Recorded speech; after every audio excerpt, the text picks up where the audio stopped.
Bueno, continuando con los mitos del rey Arturo, estamos con el libro de La Dama del Lago y el secreto de Avalón, y vamos a ver nada más unos anexos que vienen aquí al final del libro,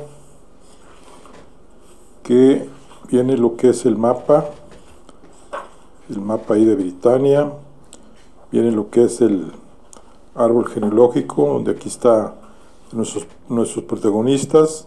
Está Lanzarote, su papá fue el rey Ban de Benoit y su mamá Elaine de Benoit, son los papás de Lanzarote, y sus primos hermanos Lionel y Bojores. El papá es el hermano del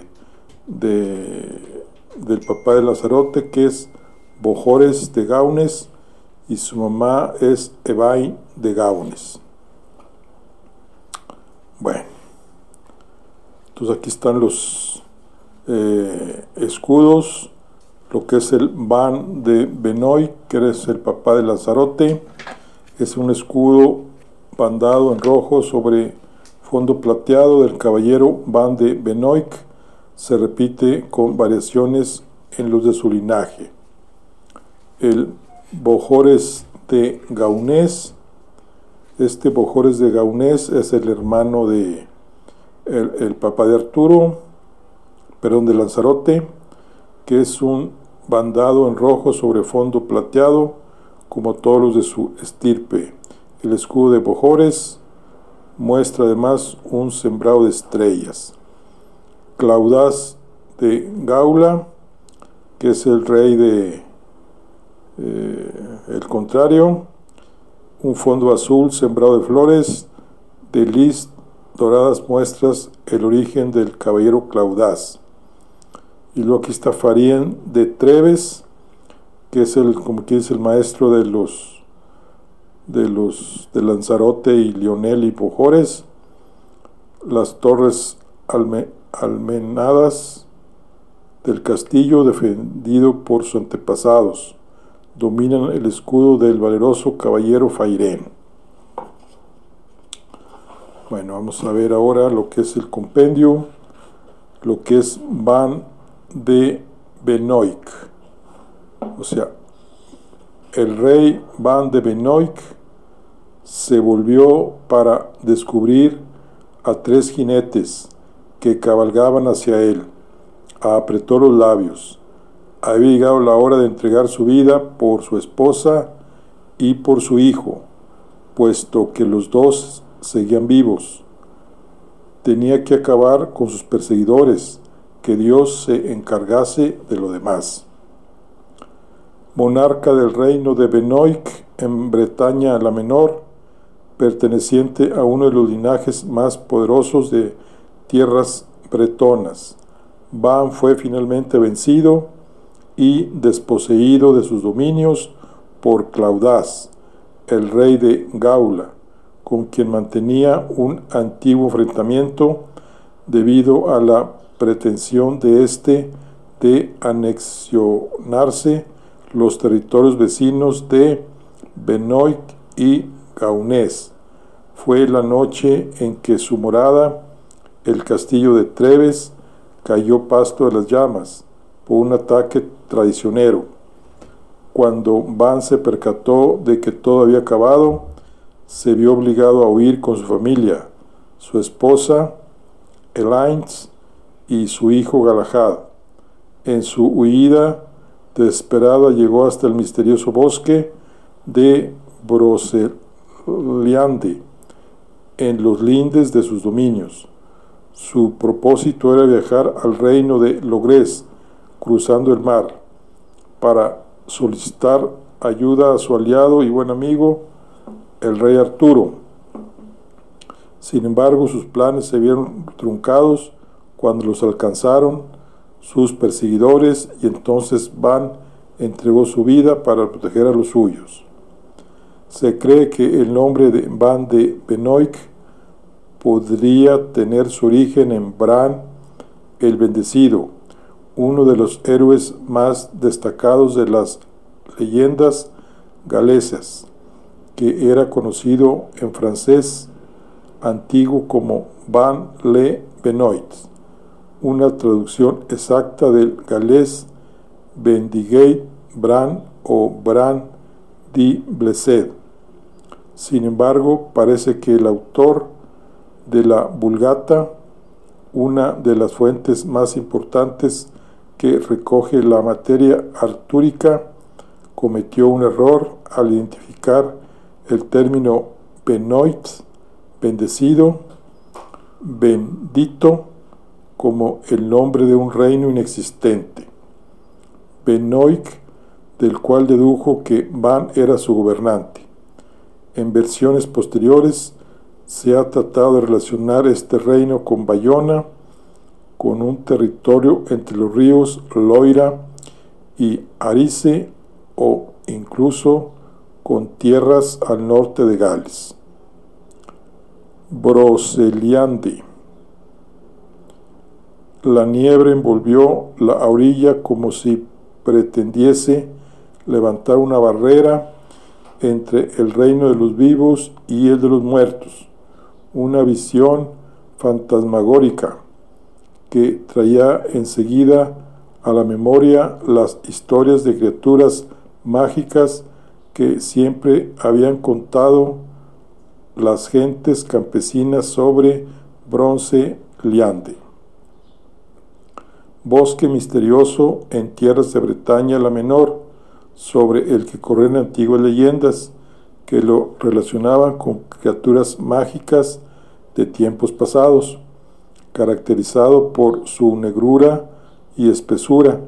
Las gentes del lugar solían referirse a él como un laberinto en el que uno podía perderse con facilidad, situado en un valle alpino rodeado de altas cimas pétreas.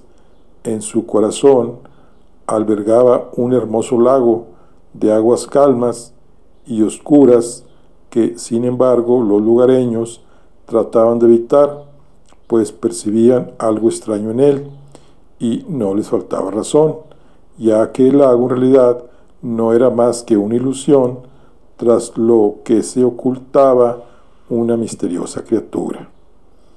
Este bosque se ha convertido en el escenario de una serie de aventuras artúricas después de que Weiss describiera sus maravillas en su Román de Ro.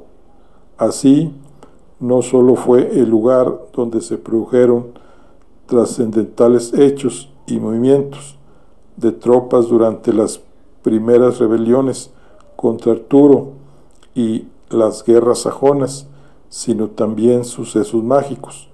Aquí se encuentra la fuente de Barentón, que en épocas de sequía los bretones usaban para provocar la lluvia, y es el lugar donde, según algunas versiones, quedó atrapado Merlín por la magia de la Dama del Lago.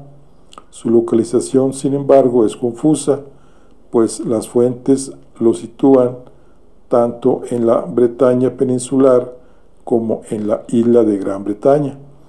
Con todo, hay quien ha identificado Broceliande con el bosque de Paimpont, al oeste de Rinés, donde abundan robles y hayas. También es incierto el origen de su nombre, si bien la forma más antigua conocida, Brechelians, sería una derivación celta de colina, seguida del nombre de un hombre. Otras formas posteriores indican que podría derivarse de bro, país, en bretón, o de broce, bosque, y liande, preso. Claudas.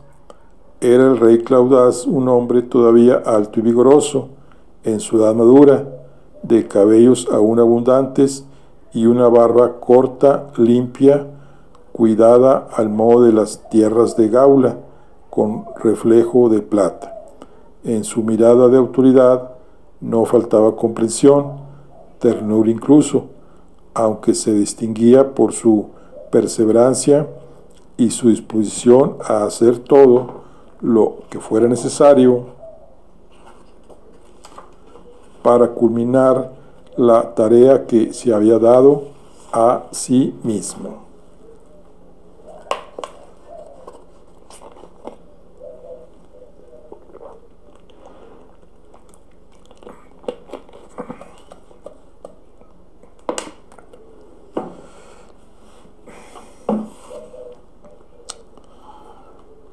Soberano de Gaula, donde su castillo de Burgués, la fortaleza que poseía en los dominios de Barré, el rey Claudás había ido ganando poder hasta lograr arrebatar sus territorios a sus enemigos, el rey Ban de Benoic y el rey Bojores de Gaunes. Al hacerse con tierras tan principales de Bretaña, la menor, Claudás daba un paso decisivo en su firme y antiguo propósito: incorporar a su reino las tierras de sus vecinos para que todo Gaula se hallara bajo el dominio de una misma corona, la suya. Su arriesgada estrategia fue además astuta, pues siempre buscó, mediante alianzas, el apoyo de nobles y caballeros de los feudos más próximos para legitimarse ante los ojos de todos los notables. El rey Claudás se presenta en el ciclo artúrico como un enemigo acérrimo del rey Arturo. En realidad, el motivo de este odio tiene su origen años atrás, cuando Utherpendragón, padre de Arturo, invadió y arrasó las tierras de Claudás, como represalia por haberle retirado el apoyo al rey Armonts, aliado del rey de Logres. Ya en tiempos de Arturo, Claudás trató de anexionarse los territorios vecinos, lo que hace sospechar que Claudás quizá intentaba lograr en Francia lo que Arturo ya había conseguido en Inglaterra: unificar los distintos reinos en uno solo. La principal diferencia entre ambos radicaba en que, después de someter a los pequeños reyes, Arturo estuvo dispuesto a incorporarlos a su gobierno, manteniéndolos como gobernantes de sus antiguos territorios, con él como su señor feudal, e incluso haciéndolos compañeros de la mesa redonda. Por el contrario, la pretensión de Claudás fue arrasar con la oposición. En ese sentido, se ha especulado que la figura de Claudás podría estar inspirada en reyes francos como Clodio y Clovis I, e incluso se ha señalado que podría ser un antepasado de este último. La Dama del Lago. Merlín fue el último druida, la única esperanza de convivencia entre el pueblo del dragón y los humanos. Nimue acabó con esa esperanza. Ya no quedaba nada después de eso. Ahora se daba cuenta de que el aislamiento no había sido un infortunio sobrevenido, sino un costosísimo lujo. Regodeándose de su propio sentimiento trágico, había dado la espalda al mundo, había desoído todas las llamadas y había consagrado a su único proverbio esa vasta región del aliento del dragón que tan magistralmente dominaba. Criatura mitad humana y mitad diosa, que habitaba en un misterioso lago en lo más profundo del bosque de Broceliande, razón por la cual se conocía como la Dama del Lago, aunque su nombre era Nimue. Apesadumbrada por sus actos pasados, que trajeron la desgracia al último de los druidas, Nimue se refugió en ese férico lugar, en el que también dio cobijo y protección a todas aquellas mujeres que eran sensibles al poder del dragón y que podían ser enjuiciadas como brujas por parte de quienes habían adoptado la religión del Dios único. Atrás había quedado ya la armónica convivencia con los antiguos moradores de la isla, los britones, y tampoco en el ánimo de Nimue estaba el producir más daño del ya causado, así que se propuso ayudar a controlar el poder de otras como ella. Pero un suceso imprevisible vino a desbaratar su voluntario retiro. La llegada de un bebé humano a sus dominios cambió su vida y la llevó, sin ella pretenderlo, a intervenir de nuevo en el mundo al que había jurado no regresar. Los orígenes de la Dama del Lago pueden hallarse en el ámbito pagano y muy probablemente en la mitología celta, donde las deidades del agua eran muy respetadas por la importancia que este elemento tiene para la vida. En las leyendas, la voluntad de estas deidades se manifestaba en el movimiento espontáneo y fortuito del agua, de los lagos, los ríos y los manantiales. De todas ellas es en Conventina en la que se vislumbraban más rasgos de la Dama del Lago. Venerada en Bretaña, en todo el territorio romano, disponía de una construcción consagrada a su culto, con una gran piscina central en Carra u Burs, en las proximidades de la muralla de Adriano. Durante la Edad Media, la Dama del Lago pasó a ocupar un lugar de relevancia en el ciclo artúrico, lo que contribuyó a su difusión en la cultura de Occidente y a la propagación de diferentes versiones. Así, mientras que algunas la presentan como una criatura mágica benévola, otras la conciben como un agente del mal o incluso como una mujer mortal con sus virtudes y sus defectos, que aprendió las artes mágicas de su maestro Merlín. Toda esta diversidad ha quedado reflejada asimismo en la variedad de nombres con los que se la conoce: Viviana, Niniana, Nimue, Nini o Viviane, entre otras variantes de estos nombres. Dríade. Durante largo tiempo, Nimue moró en el valle, intentando no estorbar su sueño. Por aquel entonces el lugar estaba al descubierto. Fueron precisamente sus intentos de elaborar una ilusión que lo ocultara lo que, al resonar con la piedra sagrada, causó el despertar de aquella potencia. Era una dríada, se llamaba Anuín. Criatura mágica. Las dríades eran para los britones potencias de la fertilidad, cuya mera cercanía alteraban los sentidos y excitaban el deseo sexual.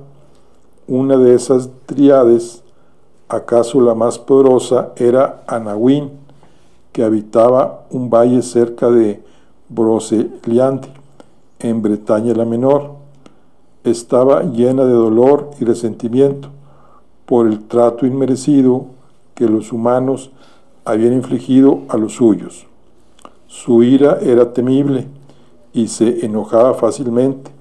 Por esa razón, prefería permanecer lejos de las doncellas que acogía Nimue, y solo se manifestaba para oponerse a alguna decisión de esta que le causara particular disgusto.